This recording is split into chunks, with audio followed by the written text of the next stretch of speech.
Fabienne Synthès, le 18-20.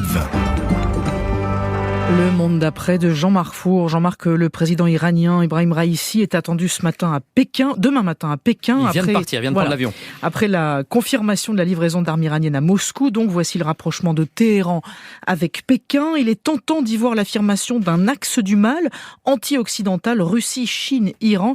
Mais pour vous, il faut se méfier des raccourcis trop rapides et c'est votre monde d'après. Se rendre pendant 3 jours en visite officielle à Pékin en pleine crise des ballons, le président iranien Ebrahim Raïssi peut difficilement envoyer un message plus limpide.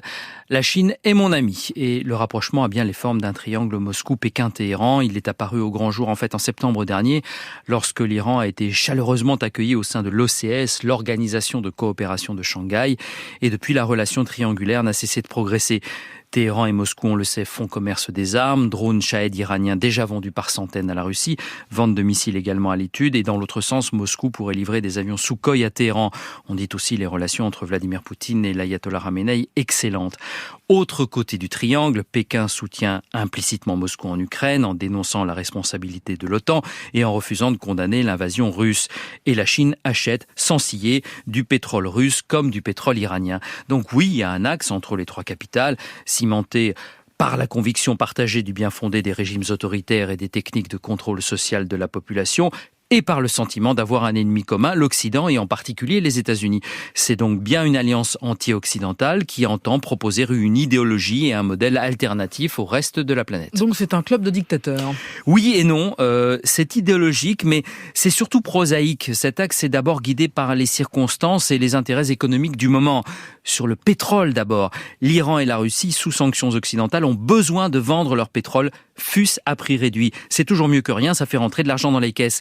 Et la Chine est leur premier client. C'est gagnant-gagnant puisque Pékin, de son côté, achète des barils à prix défiant toute concurrence. Et le tout s'opère en partie via des flottes de vaisseaux fantômes à l'immatriculation opaque, un système initié par Téhéran et repris par Moscou.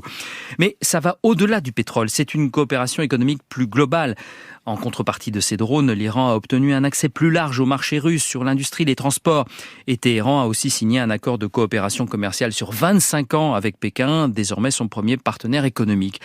L'objectif des 3 capitales, et en particulier de la Chine, c'est de constituer un système énergétique et monétaire alternatif indépendant de l'Occident, avec des paiements non libellés en dollars, avec des interfaces de gazoducs, d'oléoducs sans lien avec l'Europe ou les États-Unis.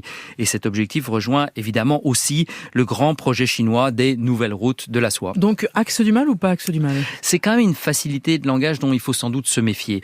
Ça renvoie à des souvenirs marquants, les puissances de l'axe Berlin-Rome-Tokyo pendant la Seconde Guerre mondiale, la dénonciation par Ronald Reagan de l'empire du mal, comprenez l'URSS il y a 40 ans, et enfin cette formulation axe du mal il y a 20 ans, utilisée par George Bush Jr. pour désigner l'Iran à l'époque, l'Irak et la Corée du Nord.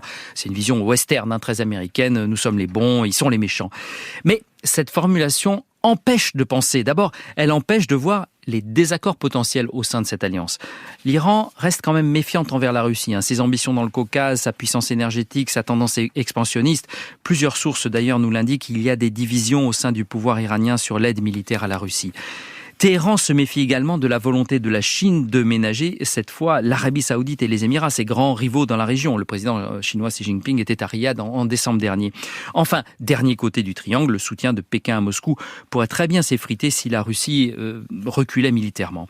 La formule axe du mal empêche tout autant de chercher des solutions. Elle tente à mettre ces 3 capitales dans le même sac, alors qu'une stratégie diplomatique spécifique est indispensable vis-à-vis de chacun de ces 3 pays.